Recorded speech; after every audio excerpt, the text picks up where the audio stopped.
Allez, on va voir comment prendre le contrôle d'un serveur à distance en quelques minutes. Ça, c'est le résultat final d'un piratage éthique réussi. Mais comment on y arrive? L'objectif, ce n'est pas de faire des dégâts, mais de trouver les failles avant les vrais pirates. On applique la loi du 80-20. On vise les quelques failles qui causent le plus de dégâts. La règle d'or, avant tout, avoir une autorisation écrite. C'est ce qui fait toute la différence. Alors, concrètement, comment ça se passe? Prenons un cas d'école, une faille Windows bien connue. En gros, cette faille permet à un attaquant d'exécuter son propre code sur la machine cible. Des outils comme Nexpose scannent le réseau et la trouvent sans problème. Regardez. 10 sur 10 en sévérité. Autant dire que c'est une porte grande ouverte.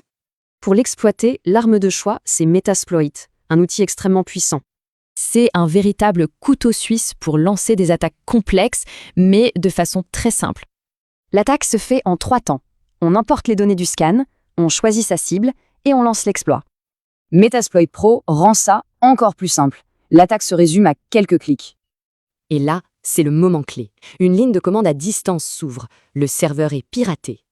À ce stade, on a un contrôle total. C'est comme être assis juste devant le serveur. Et pas n'importe quel accès.